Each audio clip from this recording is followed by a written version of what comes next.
Hello sewmates, welcome back to my YouTube channel. In this video I'm going to be teaching us how to cut and draft this stylish flare gown. If this is something you like, don't forget to hit on the subscribe button, comment, like and share. Thank you. So let's get right into it. So we're going to be drafting the upper part, which is the half length of the flare gown.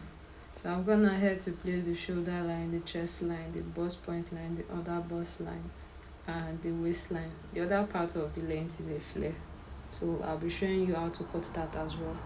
Now I'm going to be placing half of the shoulder measurement on the shoulder line and on the chest line, just as you can see. So neck width I used is 3 inches, so I'm going to go ahead and connect the points together. So now I'm just going to go down by 1 inch shoulder slope, then connect it to the neck width, just as you can see. Then I'm going to get the midpoint of the shoulder, get the midpoint, go in by half an inch. So I'm just going to be placing the bust measurement divided by 4. So I'm going to be connecting the points together. You don't really need this part, but I'm just using it as a guide. You can use it as a guide. Next up is to place the nipple to nipple measurements on the bust point line and on the waistline. So I'm just going to go ahead and connect the lines together. So the dart intake on the waistline is 0.75 on both sides. So I'm going to be connecting it to the bust point, just as you can see. Next up, for contouring of the under bust, I use 0.5 on both sides. Then I connect it to the line on the waistline. Then I also connected it to the bust point, just as you can see. On the chest line, I'm going to be marking going up by 1.5 inch. So depend on what you want. So I'm going to connect the lines, just as you can see. Next up, I'm going to get the midpoint of the shoulder so that we can contour the over bust. So I'm going to connect it to the bust point, just as you can see. So on the center front, I came in by 0.75. On the side front, I marked 0.5. So I'm going to be connecting it to the bust point, just as you can see. So we are going to be placing your bust measurement divided by 4, your under bust measurement plus the dart intake divided by 4, then your waist measurement divided by 4 plus the dart intake. Then you connect the points together, just as you can see. Next up, we are going to come to the contouring of the over bust. So you determine which of the dart leg is more. So wherever is more, you place it to the one that is low so that it can be equal by the time you are cutting. So that's what is happening here. So the next thing, you're just going to connect it to the armhole, just like this. You connect it to the chest line, just as you can see. Remember that it's like a strapless tube gown, sort of. So then on the center front line, on the chest line, I came down by 1.75, just to give you this sweetheart neckline, just as you can see. So just connect the points together like this. Next is to place the bust dart. The difference between the front and back waistline. So for me, for this person, is 1 inch. So I've already placed it, then I connected it to the bust. So for the back pattern, I've marked the shoulder line, the chest line and the waistline. So this is what we need for the back pattern. So on the waistline of the back, come in by 0.75, then connect it to the shoulder line, just like this. This is just to eliminate bulging at the back when you insert your zipper. So you connect it this way. So next up, you are going to place your shoulder measurement, half of your shoulder measurement on the shoulder line and on the chest line. So you go ahead and connect the points together, just as you can see. So next up is to place to come down from 1 inch for shoulder slope and 3 inches for the neck width. So I'm just going to be connecting the points together. This is just a guide. You might not necessarily do this. So on the waistline, I'm going to be placing half of the nipple to nipple measurement. That's your bust span plus the 0.75 so that it can be equal.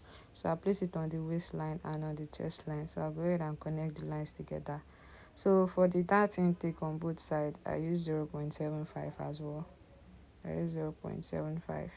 Then I came down by 1 inch. So I'm just going to be connecting the points like this, just as you can see. Next up, we're going to be placing our bust measurement. Your bust measurement divided by 4. Okay, so sorry, I'm just going to get the midpoint of this, then come in by half an inch. So I'm just going to go ahead and connect the points together. just as you can see. So I'll be placing the bust measurement divided by 4 on the chest line, and on the waistline your waist measurement divided by 4 plus the that intake.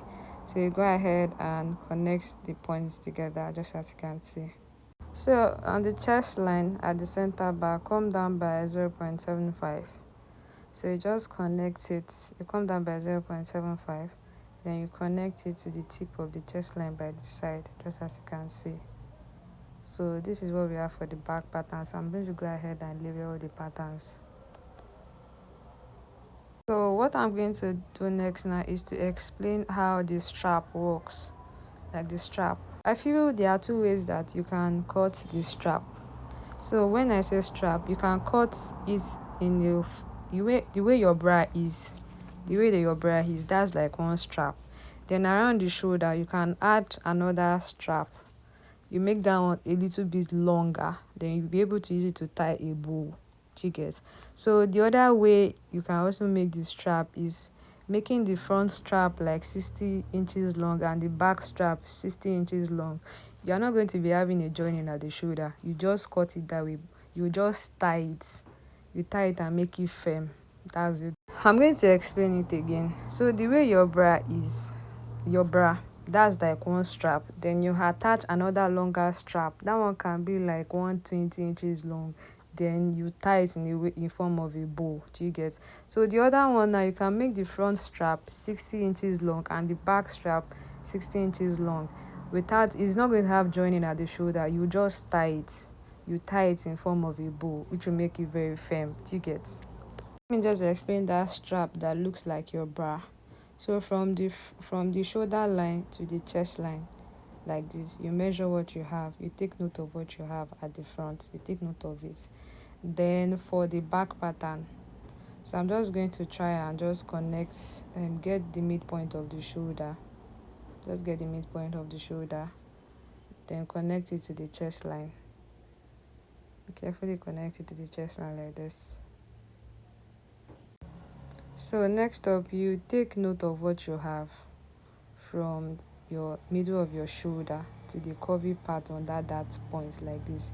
So whatever you have, you take note of it. You take note of it. So the measurement you have for the front and for the back, you add it together. So when you add it together, you deduct 0.75. The reason why you are deducting 0.75 is for firmness, so that it will be firm.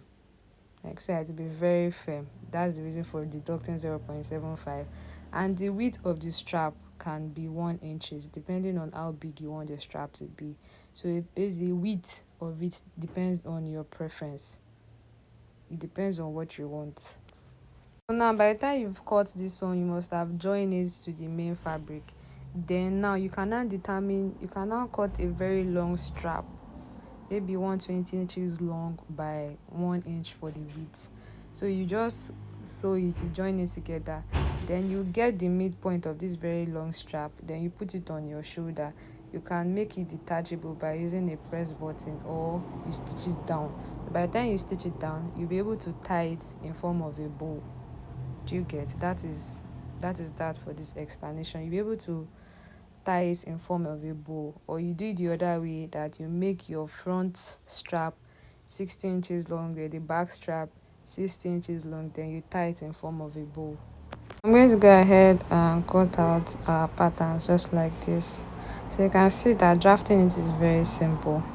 So guys, if this is something you like, don't forget to hit on the subscribe button, comment, like and share. So for the side front, so I'm going to go ahead and slash it by the side. That's to eliminate the bust dart. So I'm going to place it this way and use my paper tape to hold it down. So I'm going to go ahead and connect the points together just as you can see, because if you don't do this, you'll be having shortage by the time you are sewing. So now on the bust point, now I can see it's pointy, so I'm just going to take my ruler like this and make it a little bit curvy, just to eliminate that pointy effect. So by the time you are sewing, it will not be looking pointed. So I'm just going to go ahead and trim it just like this, trim the excess that was there. So this is what you cut for the back as well. Carefully cut out your patterns like this, then you make sure that your patterns are labeled. So this is all we have for the front and back pattern. Next up is to cut the flare. So let's say we are cutting 180-degree flare. So now you are going to determine the length. So the actual length of the pattern, let's say, is 40. That's the gown length. Then the half length is 16. So 40 minus 16 will give you the length of the flare you want to cut. So that is gown length minus half length, so 24 for the flare length. So for the formula, let's just say we are calculating the flare circumference. So it's going to be waist divided by 6.28. So 6.28 is 2 pi r. That's 22 over 7, and 2 times 22 over 7 will give you 6.28. That's to get the radius. So let's assume that the waist is 30. So 30 plus 2 inches, that's for the zipper allowance. The 2 inches is for zipper allowance. So in total you have 32. That's for the waist, the total waist. So now you say 32 inches divided by 6.28. So what you have, I think I have about 5.09. But I'm not going to be approximating it. I'm just going to be using 5 inches. So next up is to get the length. So we said the flare length is 24. So 24 plus 0.5, so around the waistline, then plus 1 inch around the hem, that's for hemming it at the bottom, it will give you 24.0, 24.5, 25.5 I mean. So now 25.5 is the actual length of the flare with the allowances. So now to get the total fabric you'll be cutting, you'll be adding 25.5 plus 5 you get from your flare radius. So now it's going to be 30.5. So this is total fabric you'll be cutting out, that you cut, so that you don't have to cut excess. So let's assume this is our fabric. This is our actual fabric. It's 30.5. So we have our actual fabric. So you fold it this way into 2. This way into 2 is 30.5 on both sides. So then you fold it this other way. So now remember our radius is 5. So let's assume that our radius, that is 5, we are going to be using 3 inches. Just because I'm explaining it on the paper. And we say the length is 30.5. So 30.5. So I'm just going to be marking about 10 inches around it. 10 inches. So 10 inches is 30.5 in length. That's an assumption. So then we'll go ahead and cut it out just like this. Then you also cut it. So now that's our waist and that's the bottom part. So this is half circle flare. So thank you guys for watching.